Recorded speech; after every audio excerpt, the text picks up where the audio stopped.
Halo semuanya, bagi teman-teman yang sekarang masih mengalami lemes ya. Lemes yang sering kali terjadi tiba-tiba ketika Anda baru aktivitas misalnya jalan, atau ketika Anda mau aktivitas, atau ketika Anda baru bangun tidur atau mau pergi, dan itu lemes tiba-tiba datang dan membuat kamu itu jadi kepikiran yang enggak-enggak, pikiran kamu selalu kemana-mana, membuat kamu jadi cemas sendiri, dan kamu masih saja berkutat dengan hal itu, atau kamu masih mengalami hal itu, dan belum beres-beres juga. Ini waktunya bagi kamu untuk kamu mengikuti video ini supaya kamu tahu bagaimana solusi untuk mengatasi itu. Ya, saksikan terus video ini sampai habis untuk mendapatkan pemahaman yang tepat secara menyeluruh. Jangan skip-skip ya, supaya kamu paham kenapa, bagaimana, dan cara-cara mengatasinya. Selama ini, apa yang teman-teman lakukan ketika mengalami lemes yang tiba-tiba? Karena lemes ini kan memang bisa terjadi ketika teman-teman lagi naik motor, ketika teman-teman lagi naik mobil, ketika teman-teman mungkin juga lagi baru bangun tidur, ketika teman mendengar berita buruk, itu juga bisa terjadi, atau ketika teman-teman kemudian kepikiran sesuatu yang stres di kerjaan, itu bisa tiba-tiba muncul. Atau ketika baru pergi sebentar, tiba-tiba muncul. Nah, yang nggak bisa diprediksi kadang-kadang itu muncul sendiri. Atau bisa juga, ini munculnya juga bisa sering pada saat yang sama. Jadi teman-teman sering mengalaminya itu misalnya pada sore. Maka sore itu pasti muncul. Besok sore lagi muncul lagi. Ya, ada beberapa orang yang mengalaminya bisa nggak tentu, ada juga beberapa orang yang mengalaminya pada waktu-waktu tertentu. Nah, biasanya ketika ini terjadi lemesnya, apa yang muncul di pikiran teman-teman? Biasanya kan suatu hal yang mengerikan, ya kan? Karena apa? Karena rasanya itu lemes banget, jadi tubuh itu rasanya bisa benar-benar nggak mampu ditopang oleh kaki gitu, kalau lemesnya di kaki. Rasanya tuh bisa lemes banget sehingga kita rasanya pengennya rebahan aja. Kita nggak berani untuk berjalan, kita nggak berani bergerak, karena apa? Karena takut jatuh, ya kan? Takut jatuh, takut terjadi apa-apa, bisa juga kemudian takut mati, bisa juga kemudian kepikiran takut sakit berat, dan lain-lain. Beberapa orang yang mengalami rasa lemas ini biasanya juga ada yang merasa bahwa kayak seolah-olah rasanya itu kayak berat gitu loh kakinya. Berat untuk melangkah. Rasanya tuh kayak harus dipaksa untuk jalan karena saking beratnya dan lemes banget gitu ya. Dan juga ada beberapa orang yang kemudian mendeskripsikan rasa lemas ini seperti tidak bertenaga. Ketika kau mengalami lemas dan kemudian rasa berjalan itu juga rasanya berat, biasanya kamu juga mungkin akan sering marah-marah. Marah-marah pada diri sendiri, marah-marah pada sekitar. Ya, lebih banyak sih marah pada diri sendiri sih. Itu hal yang wajar dan normal dan sering dialami oleh banyak orang. Nah, kalau kamu sendiri apa lemesnya? Seperti apa yang kamu alami? Sama atau enggak dengan apa yang saya bahas di sini? Kira-kira teman-teman, ini penyebabnya apa? Penyebabnya ada beberapa, teman-teman, yaitu karena stres. Stres itu kemudian kita keluar hormon stres. Mungkin teman-teman nggak tahu stresnya apa. Bisa aja stresnya itu masalah finansial, bisa aja stresnya masalah keluarga, masalah mertua, masalah kerjaan, masalah lain-lain. Atau mungkin juga teman-teman nggak tahu stresnya apa, tapi teman-teman merasa tertekan dengan apa yang dialami. Maksudnya, karena sering lemas atau kemudian sering cemas, kemudian mikir, aduh kapan ini gua sembuhnya? Kemudian juga punya masalah pencernaan, masalah lambung, yang kemudian belum kunjung-kunjung selesai juga, belum sembuh-sembuh juga, kepikiran terus tiap hari. Aduh gimana ya ini ya, kok belum selesai? Aduh gimana nih kalau kumat lagi? Aduh gimana nih hari ini aku makan apa? Perasaan gua udah pantang semua makanan, yang semuanya nggak boleh, tapi tetap aja lemes. Jadi aku salahku di mana? Kemudian mikir lagi, dan ini juga termasuk stres loh. Ya. Nah, ini ketika terjadi, yaitu juga bisa memicu lemas. Nah, cemas sendiri, teman-teman, cemas sendiri itu bisa membuat kamu lemas. Jika cemas ini terjadi berkepanjangan, maka itu akan membuat energimu habis. Ingat ya, kalau berkepanjangan. Kalau tidak berkepanjangan, ya tidak masalah. Contoh, ketika kamu presentasi, kamu cemas misalnya.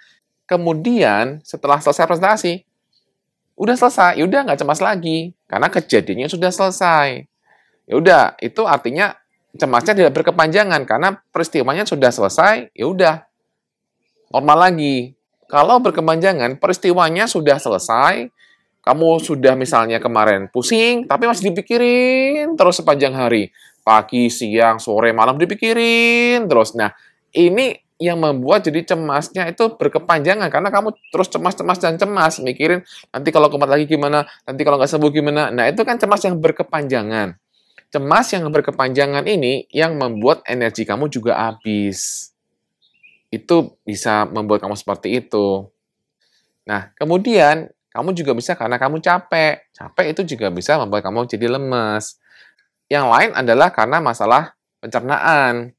Jadi kalau kamu masih punya masalah pencernaan, maka ini juga bisa terjadi.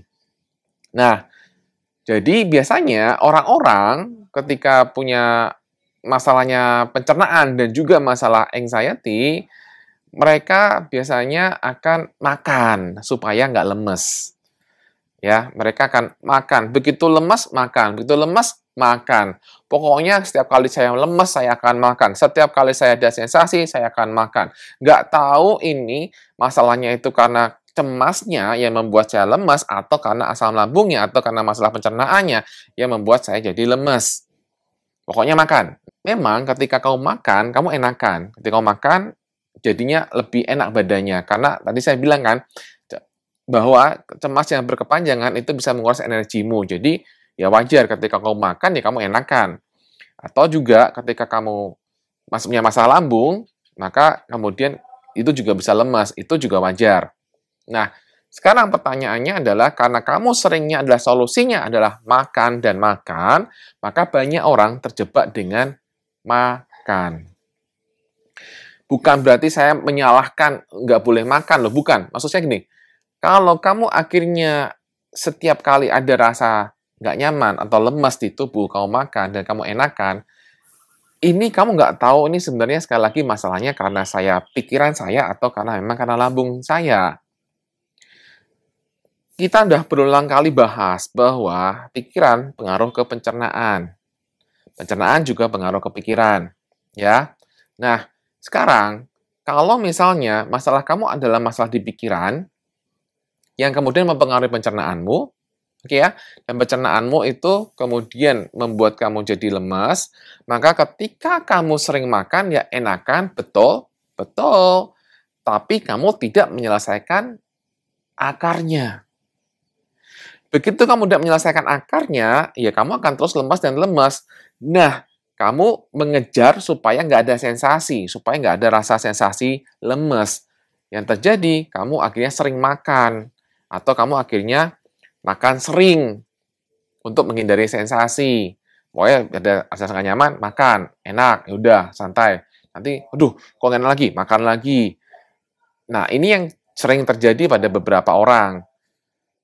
Poin saya kembali lagi adalah, coba kita mulai belah dikit-dikit, coba kamu mulai lakukan eksperimen.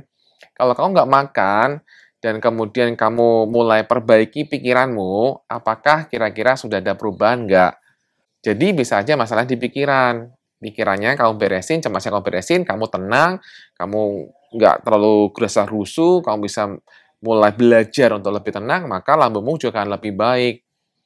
Jadi kamu bisa mulai menata makan kamu untuk tidak harus setiap cemas makan. Nah, kalau masalahnya di pencernaan, pastikan dulu nih, pencernaan kamu itu terjadi, apakah memang benar kamu itu ada masalah fisik di pencernaan, ada luka, atau ada masalah memang fisiknya ada luka, ataukah hanya karena masalah pikiran. Karena pencernaan itu juga bisa karena masalah pikirannya. Karena masalah di pikiran kamu yang bermasalah. Atau namanya dispepsia fungsional. Kalau ternyata kamu selama ini, kamu puasa saja, kamu baik-baik saja, padahal puasa itulah pantang makanan sekian jam, berarti sebenarnya perut kamu baik-baik saja. Ya, Dan kemudian ketika kamu sering dibilang sama dokter, kamu pergi ke psikiater aja, sebenarnya lambung kamu baik-baik saja. Nah, kamu bisa mulai tuh belajar untuk percaya bahwa sebenarnya ketika lemas ini lebih dominan karena pikiran saya, bukan karena masalah di lambung saya. Tapi kalau dokter mengatakan kamu tuh GERD, kamu itu mengalami tukak lambung atau IBS atau apapun, nah maka taati kata-kata dokter. Kalau memang dokter mengatakan jangan telat makan, ya silakan jangan telat makan, ya. Tapi kalau dokter nggak mengatakan sama sekali jangan telat makan, hanya mengatakan bahwa oh kamu asam lambung nggak apa-apa nih pikiran, udah belajar tidak harus makan ketika rasa lemes terjadi. Namanya juga belajar itu perlu proses. Beberapa dari teman-teman juga biasanya nggak cuma makan, biasanya juga minum air gula atau teh manis, atau kemudian minum madu, itu juga memang bisa membantu. Tapi sekali lagi, yang saya bahas tadi barusan, dipertimbangkan ya. Nah, satu hal yang mau saya katakan, kamu itu mau kamu mengalami masalah pencernaan, itu kamu aman. GERD itu tidak akan membuat kamu mati, ya.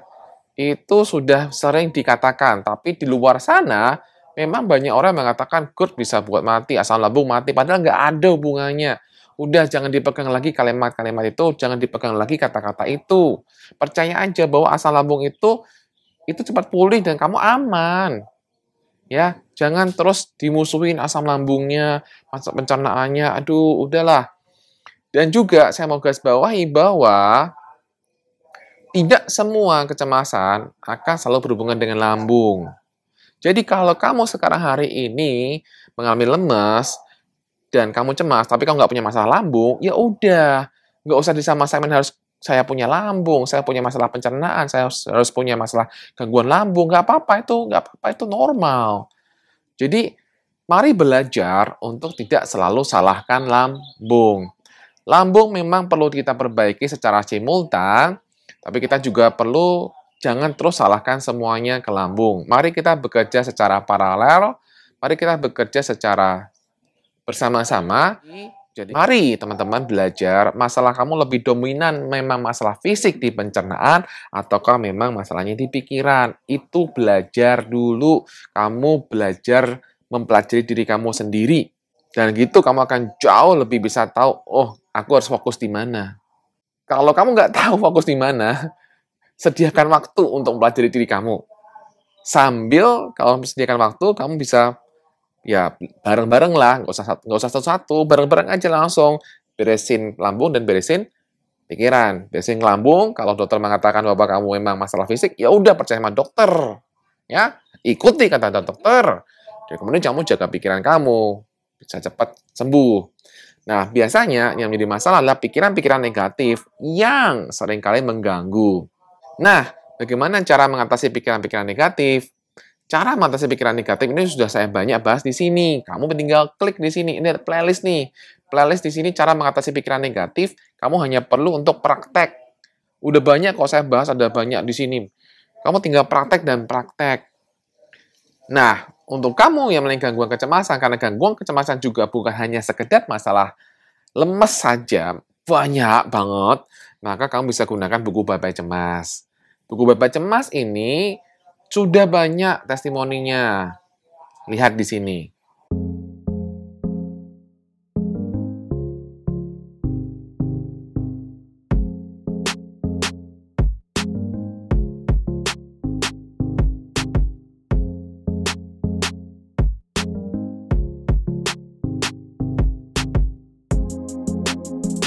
Kalau kamu sudah punya buku Bye Cemas, kamu dapat audio terapi, kamu dapat audio relaksasi, kamu dapat grup WA juga, dan itu semuanya adalah support yang bisa kami berikan. Jadi nggak punya hanya sekedar buku.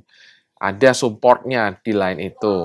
Solusi yang lain, perbanyak olahraga. Karena olahraga itu membantu untuk kamu bisa cepat recovery.